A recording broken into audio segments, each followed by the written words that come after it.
My dad grounded me until I said sorry to my sister. I just replied, okay. Next morning, she grinned until she found my empty desk and resignation letter. The company lawyer rushed in, white-faced, "Tell me you didn't share it." My father's smile vanished instantly.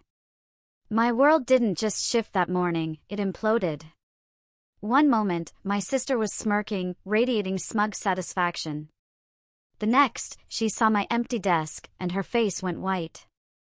Then the company lawyer burst in, practically vibrating with panic. "Tell me you didn't send it," he demanded. My father's smile died on the spot. The air in the mahogany-paneled conference room was thick with tension, heavy and still after my father, Richard, had just delivered his verdict. Board members sat rigid around the polished table. My sister, Vanessa, was beside Richard, practically glowing with triumph. I stood at the head of the room, exactly where I'd been presenting my quarterly report moments earlier. "Suspended," I repeated, letting the word hang in the silence, needing to confirm I'd heard correctly. "Until you apologize to your sister for undermining her authority," Richard said, his voice carrying that familiar, final tone. 2 weeks without pay. Time to reflect on appropriate workplace behavior. Vanessa adjusted her designer blazer, bought on her expense account, and attempted a wounded look. It might have worked on someone else, but I'd spent 30 years learning to read every nuance of her expressions. Behind the manufactured hurt, I saw pure, gleaming victory. This whole circus had kicked off 3 days prior. Vanessa, head of client relations, had promised a major client a custom software solution in 4 weeks. The actual timeline? 12 weeks, minimum. Something she'd know if she'd ever bothered to consult me, or anyone in the development department I'd run for 6 years. I'd sent a professional email to the client, explaining the realistic timeline, copying Richard, our CEO, and Vanessa as a courtesy. Professional, straightforward, and absolutely necessary to prevent a lawsuit when we inevitably failed to meet her impossible promise. Vanessa, of course, had stormed into my office, screaming sabotage. Now here we were, with Richard, as always, taking her side. "All right," I said. The sheer simplicity of my response seemed to catch everyone off guard. Richard had clearly geared up for an argument, probably rehearsing his points about family loyalty and chain of command all morning. "That's it?" Vanessa couldn't hide her surprise. "You're not going to fight this? You want me suspended?" "I'm suspended." "You want an apology?" "You'll get one." My hands were steady as I gathered my presentation materials. "Is there anything else, or can I go clean up my desk for the next 2 weeks?" Richard frowned, clearly unsettled by my compliance. "We'll expect you back on the 15th, ready to move forward professionally." I nodded and walked out, ignoring Vanessa's satisfied smirk and the uncomfortable shuffling of the board members who just witnessed a family drama unfold during what should have been a routine business meeting. My office had been my sanctuary for 6 years. Floor-to-ceiling windows overlooked downtown Denver. The walls proudly displayed my degrees from MIT alongside the awards our department had won under my leadership. Photos of my team celebrating product launches lined a shelf, another held prototypes of every project I'd guided from concept to completion. I'd built something here. The development department had tripled in size, and our division's revenue had increased by 340%. I'd recruited top talent, implemented processes other companies copied, and fostered a culture where people actually wanted to come to work. Richard had founded Morrison Tech Solutions 40 years ago, growing it from a 2-person operation to 300 employees with clients across North America. He'd poured his life into it. Then he'd handed increasing amounts of control to Vanessa, who contributed mediocre ideas and excellent manipulation skills. Our family dynamics were always complicated. Vanessa, 2 years my senior, spent our entire childhood vying for Richard's attention. Every achievement I earned was dismissed. Honor roll became expected, not praised. My MIT acceptance was overshadowed by Vanessa's engagement announcement the same week. My mother, who passed from a sudden stroke 7 years ago, had tried to balance things, making sure I knew my accomplishments mattered. Without her mediating presence, Richard's favoritism toward Vanessa intensified. I started packing my personal items, working methodically. My degrees came off the wall first, carefully bubble-wrapped. The awards followed, each representing late nights, problem-solving, and breakthroughs that had once seemed impossible. My phone buzzed. Daniel, my second-in-command, texted, "What just happened?" "Vanessa's telling everyone you're suspended." I typed back, taking some personal time. "You're in charge. Trust your instincts." More texts poured in, but I silenced my phone and kept packing. Each item I wrapped felt like shedding a weight I hadn't realized I was carrying, the stress of constantly defending my decisions, the exhaustion of proving my competence to people determined to doubt it, the disappointment of watching Richard consistently choose Vanessa's ego over the company's welfare. All of it had accumulated into a burden I'd normalized. Emma and Michael, two of my best developers, texted, worried. Even people from other departments reached out, confused by Vanessa's triumphant announcement that I'd been dealt with appropriately. The company grapevine was always efficient, but watching it work in real time showed me something I hadn't fully appreciated. People knew. They'd seen Vanessa's incompetence, witnessed her taking credit for work she hadn't done, observed the pattern of impossible promises my team scrambled to fulfill. They'd noticed Richard's favoritism, even if they'd never said anything directly. My phone rang again. It was my mother's sister, Eleanor. She was the only family member, besides Mom, who never quite saw the dynamics clearly. After Mom died, Eleanor had tried to maintain a relationship with both Vanessa and me, but it had become increasingly difficult. I answered. "Hey, Eleanor," I said. "Your father just called me, asking if I'd talk some sense into you," she said without preamble. "He thinks you're having some kind of breakdown. I told him suspending you for doing your job was probably the stupidest decision he's made in 40 years. Despite everything," I smiled. "How did he take that?" "About as well as you'd expect. He hung up on me." She paused. "Are you okay, sweetheart?" "Honestly, I think I'm better than I've been in years." "Is that weird?" "Not even a little bit. I watched you try to earn his approval your entire childhood. I watched him dismiss every achievement and excuse every one of Vanessa's failures. Your mother and I talked about it constantly." "How?" "Worried she was about both of you, you for never being enough, Vanessa for never having to be." The validation hit harder than I'd expected. "Mom never said anything to me about it. She didn't want you to feel like you had to choose between acknowledging the problem and protecting your relationship with your father. She kept hoping he'd figure it out on his own." Eleanor's voice softened. "She'd be proud of you for walking away. She always said you were stronger than you knew." We talked for 20 minutes more. Eleanor filled in details about conversations with Mom I'd never known. Apparently, my mother had been documenting the favoritism for years, keeping a journal of incidents where Richard treated Vanessa and me differently.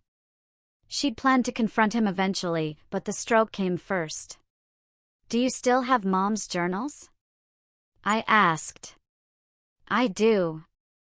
She asked me to keep them safe. Said, someday you might need to know you weren't imagining things." Eleanor hesitated. "Do you want them?" "Yeah. I think I do." After we hung up, I sat in my empty office, thinking about all the years Mom had quietly witnessed the imbalance, seen my hurt, understood the damage being done. She tried to compensate by being my champion, celebrating my victories when Richard wouldn't, listening to my frustrations when I couldn't voice them anywhere else. Losing her had removed the only buffer between me and the full force of Richard's favoritism. The past 7 years without her had been progressively harder. Each incident more painful because there was nobody left who would validate my reality. The framed photo of my team at last year's holiday party went into a box. The ridiculous "World's Okayest Boss" mug they'd given me as a gag gift got wrapped in tissue paper. Beneath a stack of technical manuals, I found a card the team had given me after we pulled off an impossible deadline 2 years ago. Inside, they'd all written personal notes thanking me for protecting them from unrealistic expectations and fighting for the resources they needed. "You never throw us under the bus," Michael had written. "Even when it would be easier," Daniel had added. "Best boss I've ever had. You actually listen." Reading those messages now, with the office stripped bare and my career here ending, I realized I'd built something more valuable than Richard probably understood: loyalty earned through respect rather than demanded through hierarchy. A team that trusted me because I consistently prioritized their well-being over my own convenience. Professional relationships based on competence and mutual support, rather than favoritism and politics. Vanessa had the title, the corner office she'd been angling for, and Richard's unwavering support. What she'd never managed to build was credibility with the people who actually did the work. By late afternoon, my office was bare. 6 years of my professional life fit into 4 cardboard boxes and a rolling cart. I'd expected to feel sadness or anger, but instead, a strange calm settled over me. The thing about being undervalued your entire life is that you eventually stop trying to prove your worth to people determined not to see it. I'd spent 3 decades hoping Richard would recognize my contributions, acknowledge that I'd inherited his work ethic and business sense, maybe even indicate he was proud of me. Clearly, none of that was happening. I pulled out my laptop and opened a new document. The resignation letter took 20 minutes to write, though I'd been composing versions of it in my head for months. I kept it professional and brief, thanking the company for the opportunity and providing 2 weeks' notice for my contract, effective immediately. Then I opened my email and started a new message. The recipient list included every board member, all department heads, and several key clients. The subject line read, Development Department Documentation and Project Status. I'd always been meticulous about documentation. Every project had detailed files outlining timelines, resource allocations, budget considerations, and technical specifications. Every team meeting had notes. Every decision had a paper trail explaining the reasoning behind it. I'd also documented every time Vanessa had made promises without consulting development, every impossible deadline she'd proposed, every budget she'd blown on unnecessary expenses while demanding my team make do with less. Professional documentation. Nothing personal. Just facts, dates, and email chains. The email took 2 hours to compile. I attached spreadsheets showing the revenue generated by development versus other departments. Project timelines comparing estimated completion dates I provided versus the dates Vanessa had promised clients. Budget analyses demonstrating how resources were allocated across divisions. I included the email chain from the incident that had triggered my suspension, along with 6 other similar situations from the past year where Vanessa had made commitments without consulting the teams who would have to deliver on them. One particularly damning attachment showed a project from 8 months ago where Vanessa had promised a client a product in 6 weeks. Development had estimated 16 weeks. Richard had sided with Vanessa, insisting we could meet her timeline. We delivered in 14 weeks, but only because my team had worked 60-hour weeks, and I personally covered the overtime costs that went over budget, taking a pay cut to make the numbers work. The client had been satisfied. Vanessa had taken credit for the successful delivery, and nobody except my team knew what it had actually cost. My finger hovered over the send button. This would burn bridges, destroy my relationship with Richard, eliminate any possibility of reconciliation with Vanessa. Everything I'd built here would be reduced to a cautionary tale about family businesses and poor management. I pressed send. The second email went to Laura, a recruitment firm contact I'd been in touch with 3 months earlier, when I'd first started seriously considering leaving. She'd reached out about a position leading the technology division at a competitor, and I'd politely declined because of family loyalty. Funny how quickly loyalty evaporates when it only flows in one direction. Hi, Laura. I'm ready to discuss that opportunity we talked about in August. If the position is still available, I can start immediately. The third email went to Stephen, a lawyer I consulted last year about contract details. Stephen, I need to review the non-compete clause in my employment agreement. Can we meet tomorrow morning? I already knew what the clause said because I'd written it myself during the company's legal restructuring 4 years ago. It prevented me from working for direct competitors for 18 months, but the definition of direct competitor was narrow enough to leave plenty of options. The contract also included provisions I'd insisted on that most employees didn't have, including full vesting of my stock options regardless of employment duration and a severance package that triggered under specific circumstances. Getting suspended without cause qualified. By 6 o'clock, my office was empty, and my car was loaded. I took one last look at the space that had been mine, then walked out without looking back. The house I'd bought 3 years ago sat in a quiet Denver neighborhood 20 minutes from the office. Small by executive standards, but it was mine, purchased with money I'd earned rather than inherited. The mortgage was manageable, the garden was peaceful, and the neighbors were friendly without being intrusive. I carried the boxes inside, poured a generous glass of wine, and settled onto the couch with my laptop.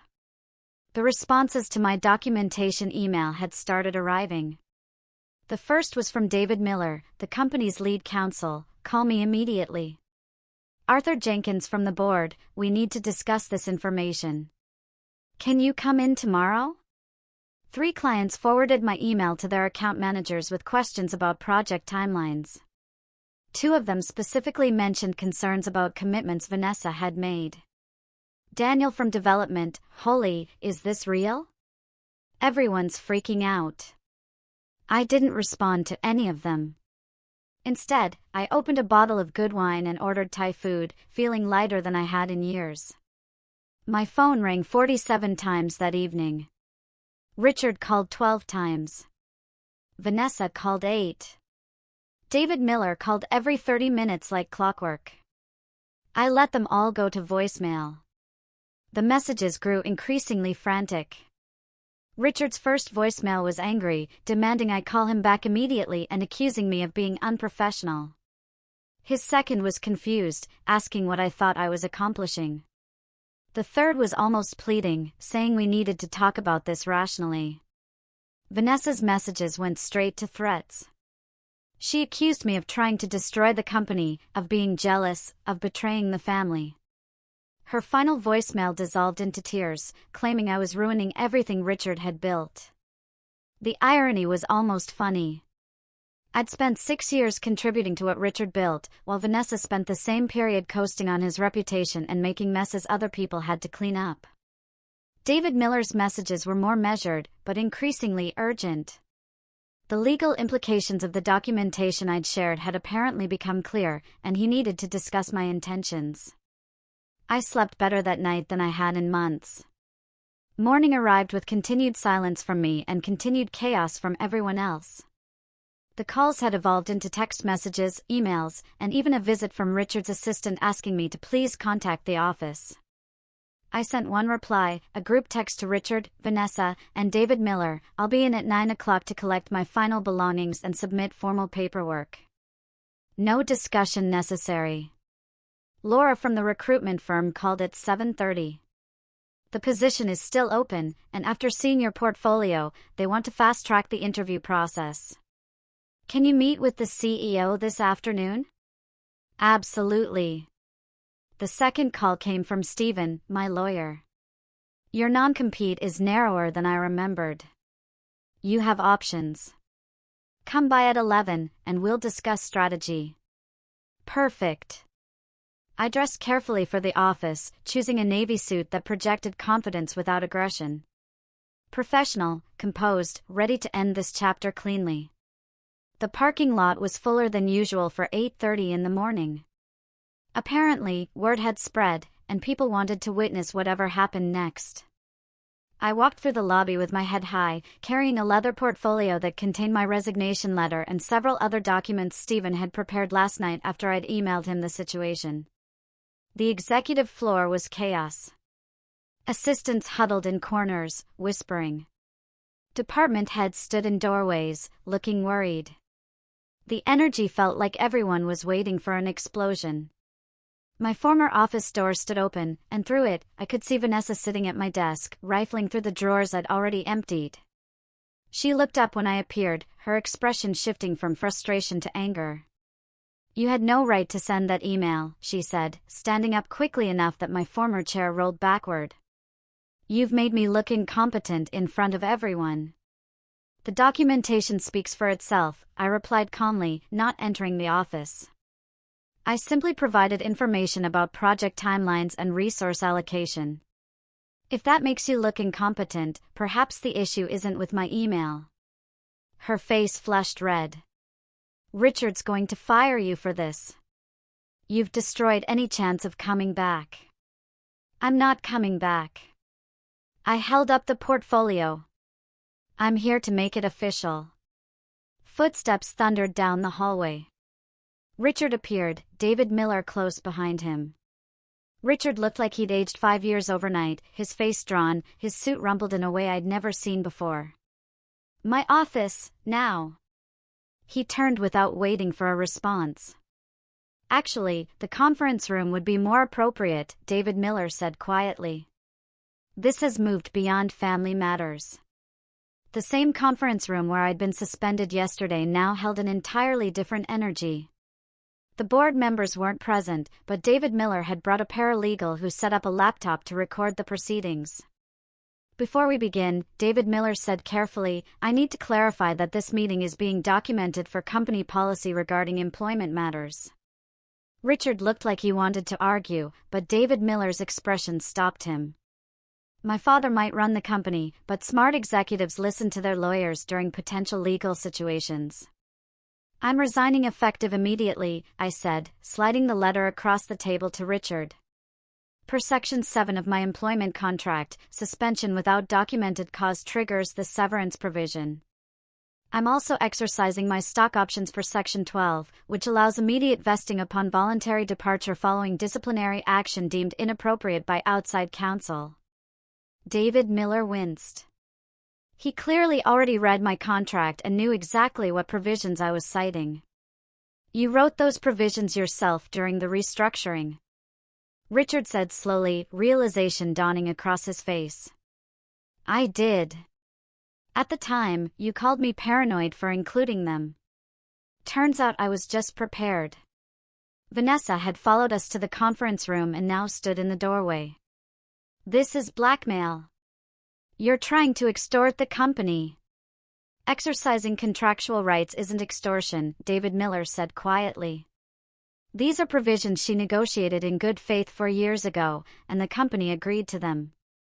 "How much?" Richard's voice had gone flat, the tone he used when calculating business losses. "The severance package is 6 months' salary. The stock options are currently valued at approximately $430,000 based on yesterday's evaluation." I kept my voice level, professional. "I'll also need my complete personnel file, documentation of all projects I led, and references from the 3 board members who served on the Development Oversight Committee." "And if we refuse?" Vanessa's hands were clenched into fists. "Then I refer you to Section 19, which outlines the dispute resolution process. It involves arbitration, which would be expensive, time-consuming, and public." I met Richard's eyes directly. "I'd prefer to handle this cleanly. I've already secured another position. I'm not interested in dragging this out or causing additional damage to the company." "Additional damage?" Richard's voice rose. "You sent confidential information to clients and board members. You've undermined your sister's credibility. You violated about a dozen policies regarding information disclosure." "Actually," David Miller interrupted carefully, "the information she shared was project documentation and internal communications. Nothing confidential, nothing proprietary, nothing that violates her contract or company policy. I've reviewed everything she sent. It's all factual reporting of project statuses and business decisions." The paralegal typed quietly, documenting every word. "Why?" Richard finally asked, and for the first time, he sounded tired rather than angry. "Why would you blow up everything like this? You suspended me for doing my job. You sided with Vanessa when she made promises she couldn't keep, and you blamed me for being honest about realistic timelines. I kept my voice steady, refusing to let emotion creep in. Yesterday wasn't the first time, Richard. It was just the final time. So, you sabotaged the company. I documented reality. If reality is damaging, maybe the problem isn't with my documentation. Vanessa made a sound of disgust. You're just mad because Richard gave me a leadership position. You've always been jealous that I'm older, that I got to work with him first, that he trusts me more. The laugh escaped before I could stop it. Trust? He trusts you to make promises you can't keep.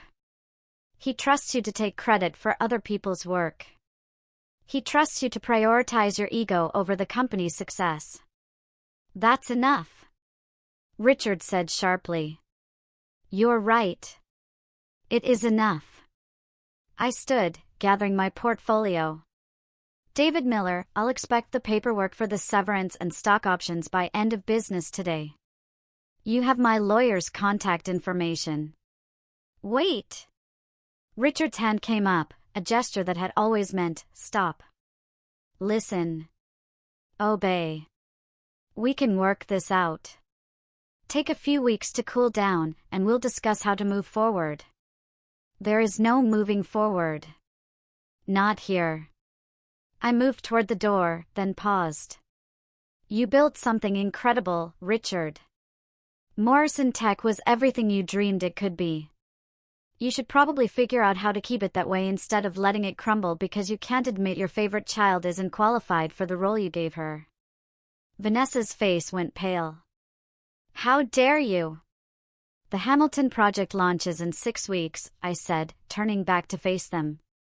It's the biggest contract the company's ever landed. Development has been working on it for 8 months. Daniel is leading the team, and he's brilliant, but he needs support from management who understands technical realities. I looked directly at Richard. Vanessa promised the client they could have additional features that weren't in the original scope. Those features would require another 4 months of development and twice the current budget. The client thinks they're getting them in 6 weeks because that's what she told them. David Miller's face went even paler than Vanessa's. The documentation is all in the shared drive under Hamilton Project Scope Specifications, Timeline Analyses, Resource Requirements, and the email chain where Vanessa made promises without consulting development.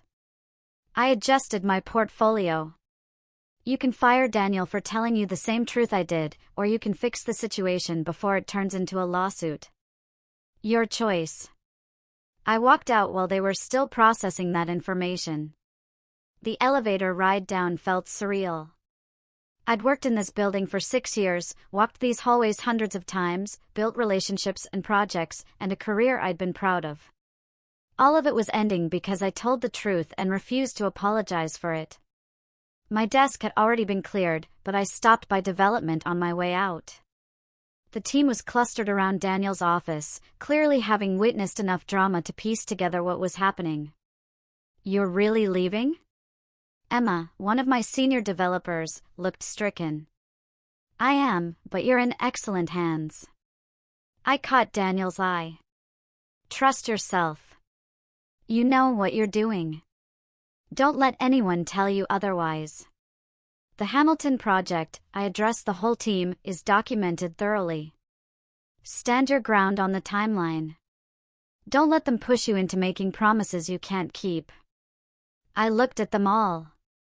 You're the best developers I've ever worked with. You built something incredible here. Don't let anyone diminish that or take credit for your work. There were tears and hugs and promises to stay in touch. I meant every assurance, but I also knew that walking out that door meant severing most of these connections. People would feel caught between loyalty to me and loyalty to the company. Most would choose the company because that's where their paychecks came from. The lobby felt like a gauntlet. Employees I'd worked with for years watched me leave, some with sympathy, others with curiosity, a few with barely concealed satisfaction at witnessing executive drama. I made it to my car before the shaking started. Adrenaline had carried me through. The confrontation, but now the reality of what I'd done crashed over me.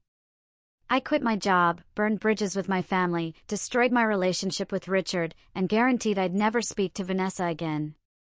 My smartphone buzzed with a text from Laura at the recruitment firm. CEO wants to meet you at 2. Send me your portfolio. I sent her the documentation file, the same one I'd shared yesterday, minus the internal email chains. Project summaries, development achievements, revenue growth, team leadership examples. My career reduced to a PDF, ready to be evaluated by strangers who would decide if I was worth their time. Stephen, the lawyer, called as I was pulling out of the parking lot. David Miller just contacted me. They want to negotiate. Nothing to negotiate. The contract is clear. They're worried about the Hamilton project. Apparently, your assessment about the scope creep was accurate, and they're facing a potential lawsuit if they can't deliver what was promised. Not my problem anymore. They want you to consult through the project completion. Premium rate, flexible schedule, no direct reporting to family members. I almost laughed. So, they want me to fix Vanessa's mess while she takes credit for it. They want you to prevent a 7-figure lawsuit. The offer is compelling. The answer is no. Stephen was quiet for a moment. You're sure? This could be a bridge back if you change your mind later. I don't want a bridge back. I want out. Then I'll handle the severance negotiation. They'll probably try to reduce the stock option valuation, but we have documentation showing the accurate assessment. The rest of the day passed in a blur. Meeting with Laura and her client. Discussing the new position. Negotiating salary and benefits that exceeded what I'd been making at Morrison Tech tour of their facilities. Introduction to the team I'd be leading. Conversation about vision and growth strategy. By 5 o'clock, I had a formal offer letter and a start date 2 weeks away. The severance paperwork arrived at Stephen's office by 6. David Miller had included a confidentiality agreement that would prevent me from discussing the reasons for my departure. Stephen sent back a revised version that would prevent the company from disparaging me to future employers or clients. They agreed by 8. The stock options transferred by end of business the next day. $430,000 deposited into my account. 6 years of accumulated equity suddenly liquid. Add the severance package, and I had enough financial cushion to take my time settling into the new role without stress. Richard called once more that week. I let it go to voicemail. His message was brief. I don't understand why you're throwing everything away. Call me when you're ready to be reasonable. I deleted it without responding. The Hamilton project imploded exactly the way I predicted. 3 weeks after I left, the client received the news that the features Vanessa had promised weren't possible in the original timeline. They threatened legal action. Morrison Tech had to negotiate a settlement that included refunding a portion of the payment and extending the deadline by 6 months. Daniel called me during the crisis, asking for advice. I walked him through the technical solutions, helped him create a presentation for the client, coached him through the difficult conversations with management. He handled it brilliantly, but the damage to Morrison Tech's reputation had already been done. 2 board members resigned. 3 clients moved their business to competitors. The company's valuation dropped by 18%. Vanessa got demoted from client relations to special projects, a meaningless title that kept her on payroll without giving her authority to make promises. Richard hired an outside consultant to restructure the management team. The consultant's report apparently included scathing assessments of nepotistic hiring practices and inadequate accountability measures. I heard all this through professional networks and former colleagues who reached out despite the obvious awkwardness. The schadenfreude should have felt satisfying, but mostly I just felt sad. Morrison Tech had been something special, and watching it struggle felt like mourning a relationship that should have worked but never quite did. My new position exceeded expectations. The team was talented. The executive leadership actually listened to technical assessments, and nobody expected me to clean up messes created by incompetent family members. 6 months in, we'd launched 2 major products and secured contracts with 4 Fortune 500 companies.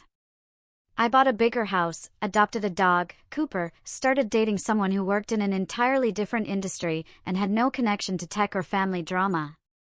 Life moved forward in ways that felt healthy and sustainable. A year after I left Morrison Tech, Richard showed up at my house unannounced. He looked older, smaller, somehow diminished in ways that had nothing to do with physical size. "Can I come in?" he asked. When I opened the door, I considered refusing, but curiosity won. "Sure." We sat in my living room, the silence stretching awkward between us. Cooper, my rescue mutt, examined Richard with suspicious interest before settling at my feet. "The company's struggling," Richard finally said. "We lost 2 more major clients last month. Revenue is down 30% from when you left." "I'm sorry to hear that." "Are you?" He looked at me directly for the first time. "You destroyed everything I built." "No, Richard. I documented what was already happening. You destroyed it by refusing to see reality." Vanessa made mistakes. Everyone makes mistakes. She made mistakes repeatedly, and you enabled her every time. You chose protecting her ego over protecting your company. He was quiet for a long moment. "She's my daughter." "So am I." The words hung in the air between us, carrying weight neither of us had acknowledged before. "I know." His voice cracked slightly. "Your mother used to tell me I was too hard on you, too easy on Vanessa. I thought she was imagining things, seeing favoritism that wasn't there. It was there.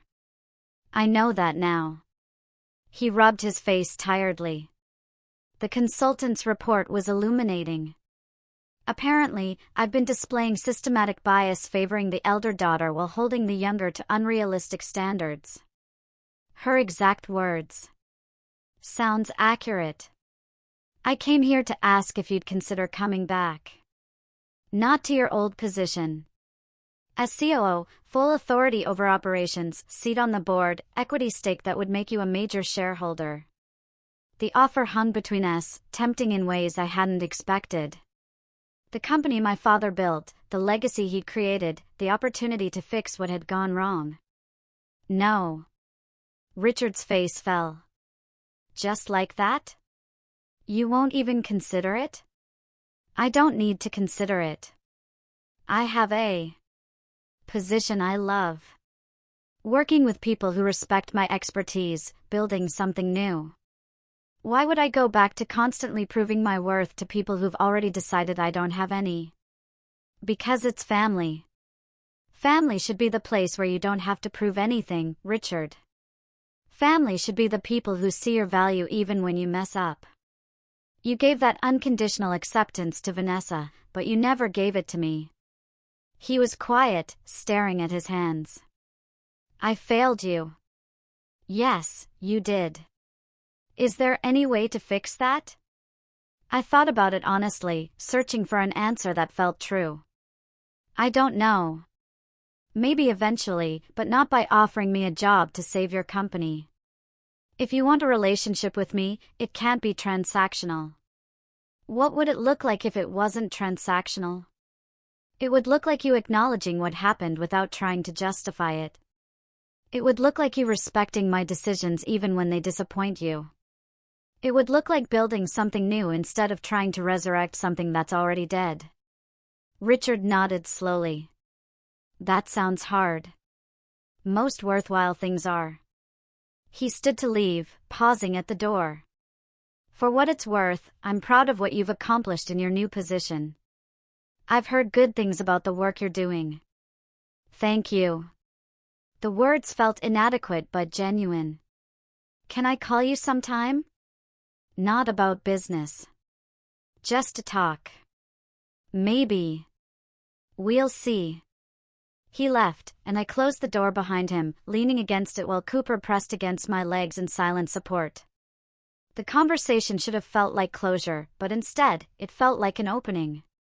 Not reconciliation exactly, but the possibility of something new built on honesty instead of obligation. Vanessa never reached out. Through various channels, I heard she'd left Morrison Tech entirely and moved to Texas. Supposedly, she was working in real estate, somewhere her ability to make optimistic promises might actually be an asset. Morrison Tech continued struggling, but survived, eventually stabilizing as a smaller, more focused company. Richard brought in professional management and stepped back from daily operations. The company would never reach the heights it once had, but it would endure. My career flourished in ways I hadn't imagined possible. 3 years after leaving Morrison Tech, I was recruited to lead innovation strategy at a major tech corporation with global reach.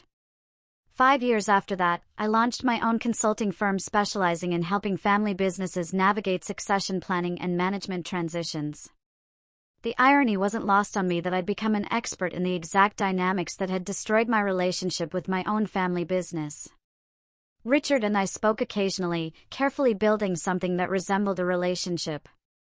We had dinner every few months, conversations that stayed safely away from work and focused on books, current events, and his reluctant attempts at retirement hobbies. He never apologized explicitly, but his actions showed growth. He attended my wedding 3 years after our living room conversation, walking me down the aisle and giving a toast that acknowledged his failures as a father without making the day about him. He sent birthday cards with handwritten notes instead of generic signatures. He asked about my life with genuine interest instead of looking for opportunities to offer advice. It wasn't the relationship I'd wanted as a child, but it was honest and real, built on acceptance rather than expectations. Looking back, getting suspended was the best thing that could have happened to me. It forced a confrontation I'd been avoiding for years. Pushed me out of a situation where I was undervalued and into opportunities where I could thrive. The cost was high, family relationships fractured, a career I'd invested in abandoned, certainty traded for risk. But on the other side of that upheaval was freedom, success, and the profound relief that comes from no longer apologizing for taking up space. Sometimes the most dramatic revenge is simply refusing to play the game anymore. Walking away isn't giving up. It's recognizing that your presence in someone else's story isn't required for you to have a compelling story of your own. Richard wanted me to apologize to keep the peace and maintain appearances. Instead, I chose honesty and accountability, even when it meant losing everything I built within his company. That empty desk and resignation letter represented more than leaving a job. They represented choosing myself, valuing my expertise, demanding respect instead of begging for scraps of approval. The lawyer's pale face and Richard's dying smile weren't about corporate drama or family betrayal. They were about reality finally becoming visible to people who'd spent years refusing to see it. I didn't destroy Morrison Tech. I simply stopped protecting it from the consequences of its own dysfunction. The company's struggles after my departure weren't my responsibility to prevent or my failure to accept. They were the natural result of poor management, nepotism, and a refusal to prioritize competence over comfort. Vanessa smirked that morning because she thought she'd won. She'd gotten me suspended, demonstrated her influence over Richard, put me in my place after years of being competent and achieving things she couldn't match. But victory isn't about who gets suspended, or who gets favored. It's about who builds a life they're proud of, who surrounds themselves with people who see their value, who creates success that doesn't require diminishing others. I have that now. A career I love. Relationships based on mutual respect. A life where my accomplishments speak for themselves instead of being constantly measured against someone else's comfort. That's the real ending to this story. Not the dramatic exit or the company's struggles or even the tentative reconciliation with Richard. The ending is me 5 years later, sitting in my own office with my own team, building something meaningful without constantly looking over my shoulder for approval that was never going to come. Sometimes you don't get the apology you deserve. Sometimes the people who should recognize your worth never will. Sometimes family means pain instead of support. But you always get to choose what happens next. You can keep fighting for recognition from people determined not to give it, or you can redirect that energy toward building something new with people who already see what you're capable of achieving. I chose the latter, and I've never regretted it for a moment.